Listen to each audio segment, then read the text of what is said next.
was preparing this talk, I had the television on before, it's during the day. No daytime TVs like filming. All that was going on was different programs. I think I had our own Stitch March or something, because it had those. In fact, it's always the same, isn't it? If you watch any daytime television, you'll find the adverts are the same. What are they for? Michael Parkinson telling me that I must want to leave some money behind for my children, otherwise I'm not showing them that I love them. So get on and do it now, while you're still alive, basically. Recliner chairs that tip you out, what one of those? Tip you out, I should admit that, should I? But that HSL is it, chair people, they're on all the time, every day during the day. Those Bluebird care homes, I want to be in one of those where they give me some chickens to look after, or at least some kittens and cats. Because I'm not a cat person, but to look after, you know, where there's demands. I'm so lucky because I'm in this wonderful care home where they treat me as a human being and I can have the things that I had all my life. So, you know, that's where you're going to go, to a Bluebird care home, if you've got loads and loads of money, otherwise you don't go there. Obviously, clear to me, I'm looking at all these, you don't need to be a genius to work out the sort of people who watch daytime television doing. A lot of them, anyway, are my age group, certainly. People who are retired, reaching retirement, or have been retired for quite some time. The other group, of course, are people who are lonely and unemployed, and that's, I was completely the story, which I won't go there, because I would get really angry about that, sort of, you know, borrow more money so you can get into better debt, that those sort of adverts head for. No, thank you. I'm a great lover of advertisers, as you can probably tell. But I wonder what it is, it really makes you feel when you're getting older. I wonder if it's when we look in the mirror and see extra wrinkles and lines that we didn't see last time we looked.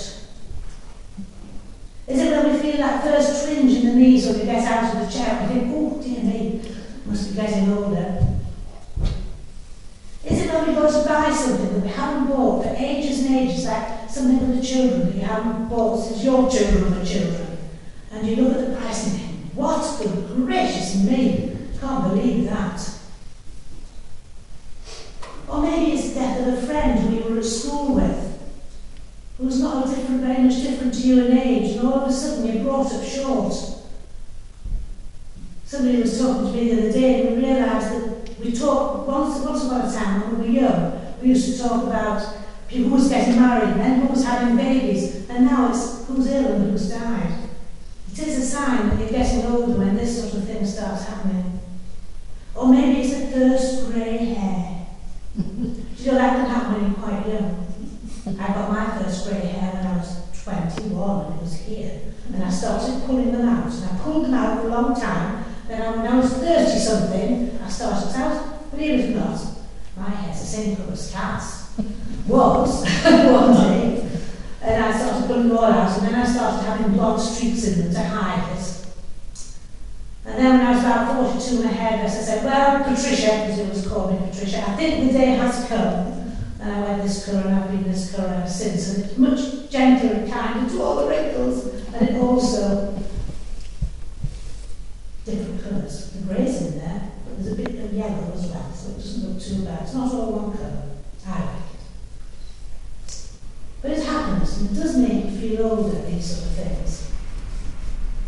Somebody once said that you feel older, or you begin to feel older when you look in a mirror and you see your mother looking back at you. My goodness, that was true for me. But the tragedy of everything is that because there is strong likeness going through the female side of my family, my grandmother, my auntie, myself, my daughter, but we look very much alike. I now look in the mirror and see my grandmother looking at me. That scares me. And it's only because she looks so much like my mum, but, you know, whoa, dear me. Grandma Smith from Percy Street in Gould, looking back at me out of the mirror. But maybe for me, the thing that most often pulls me up is irritation. Actually, I get quite angry at the way the world seems to be going, and I have to sort of slap myself on the wrist because I sound so much like my mum and my aunt and all the people who used to tell me when I was little. always complaining and saying things like that in my young day. We'd never have been allowed to talk like that or to behave like that.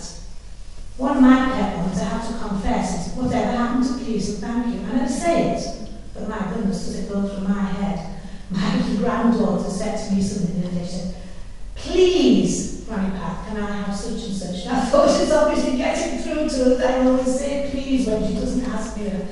It's one of the things, and I wonder if children are ever taught to say please and thank you these days. So, I'm getting old. Things have slipped, haven't they? I mean, it does feel, I wonder if they have, I don't know, but it does feel as if they have.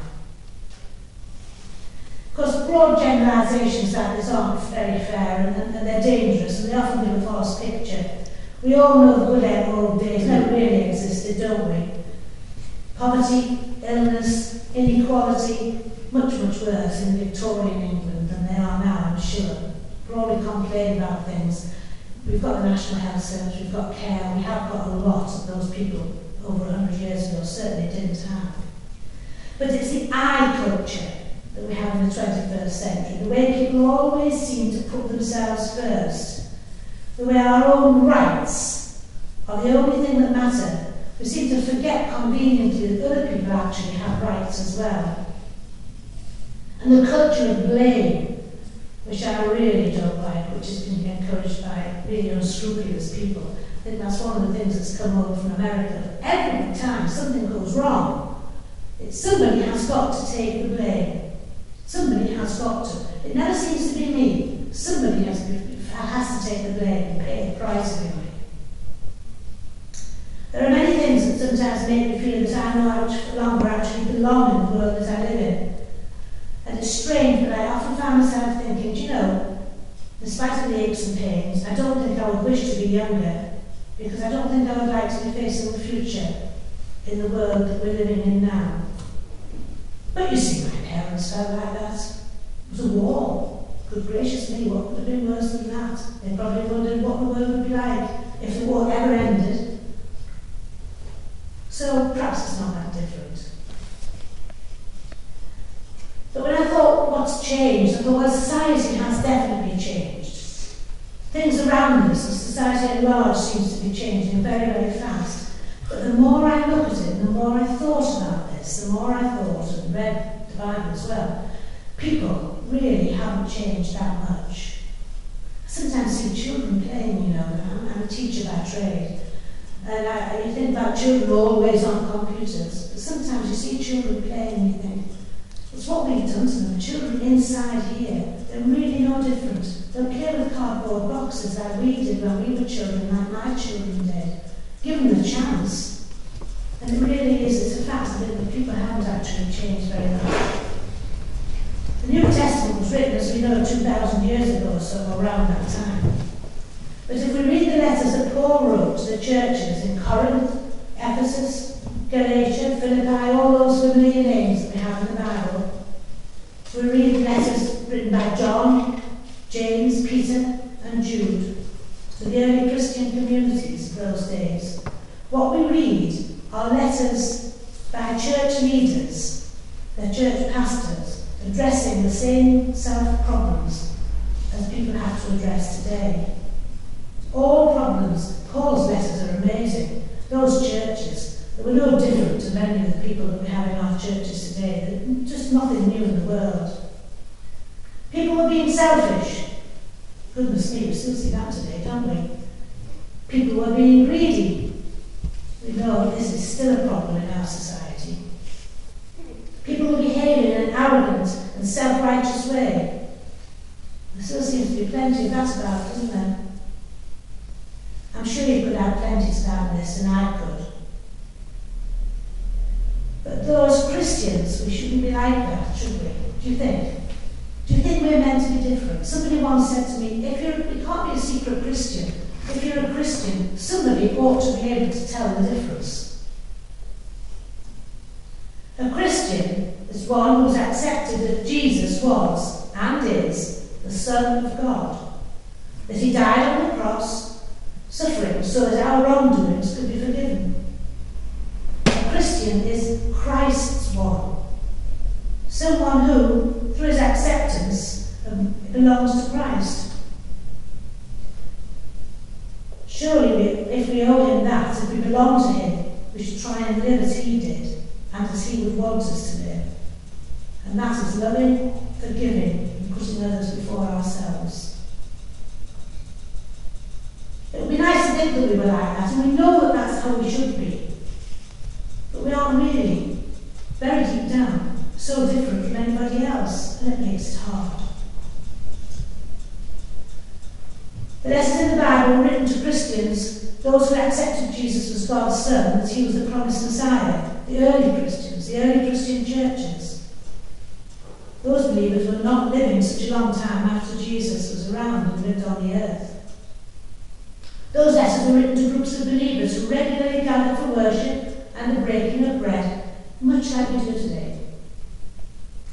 Even within their church groups, they were finding it difficult to be different. Surprise, surprise, of course they were. They were human beings, and so are we, and so do we find it difficult to be different. But, one of the little things that I often think about when I think about that is that we used to have a fish on our car. Many people have fishes on their cars, Christians. And when we went to live in France, we weren't sure how the Roman Catholic Church in France, in our village, would accept that, you know. We thought better take it off, and just in case we got any peculiar looks or anything, because we wanted to be accepted by them.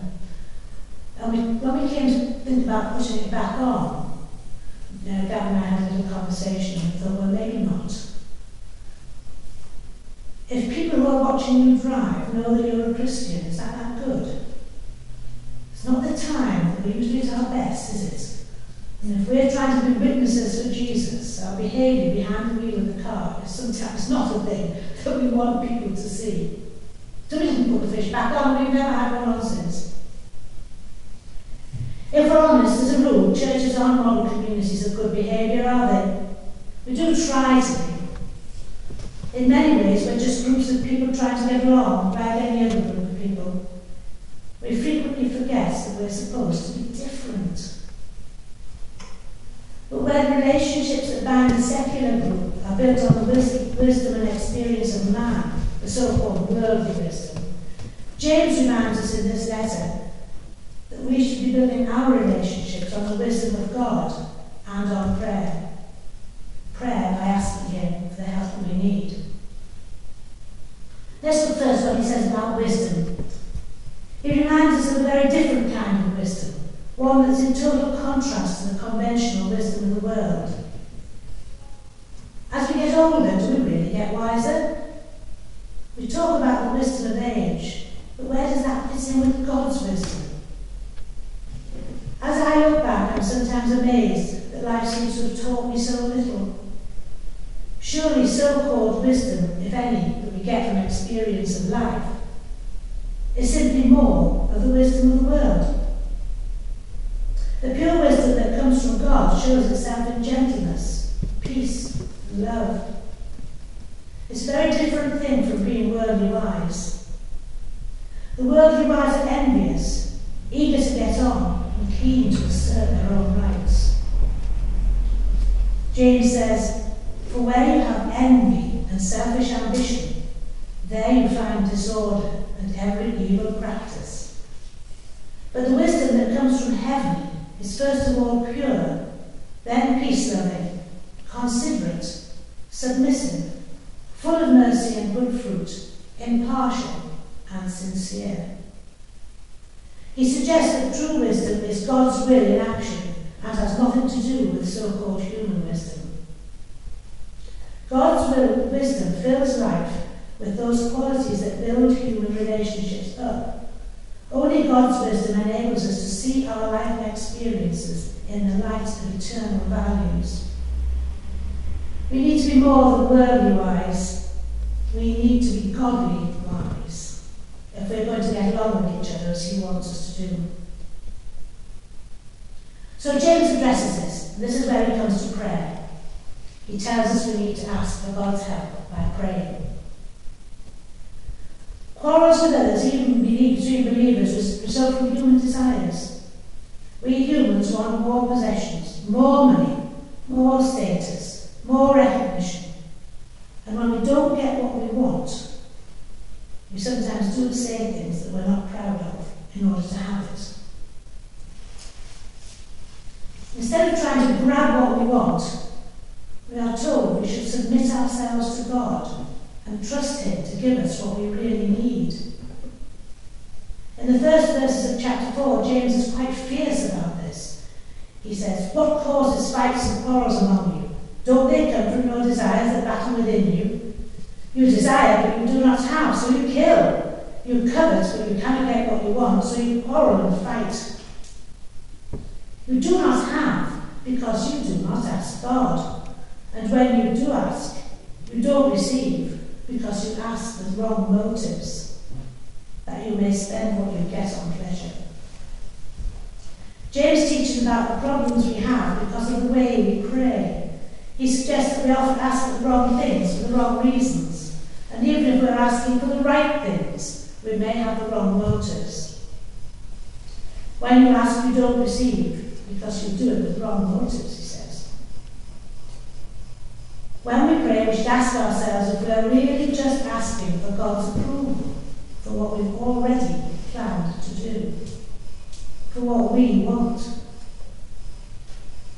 What we need to ask is that God will change our desires so that they conform to His will, so that we're asking God for what He actually wants for us.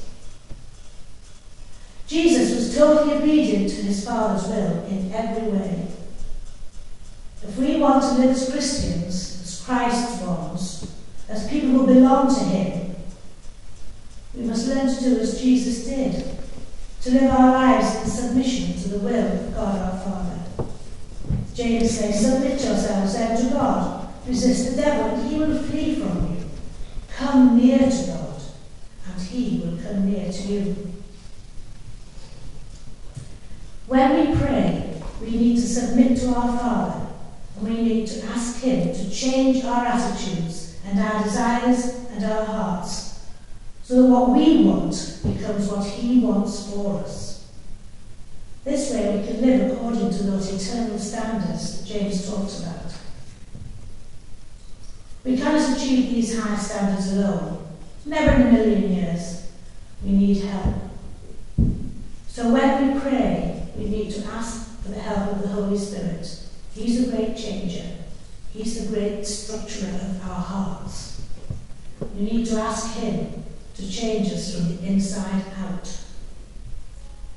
That way, whatever age we are, or whatever stage of life we're at, we can show God's love to the world.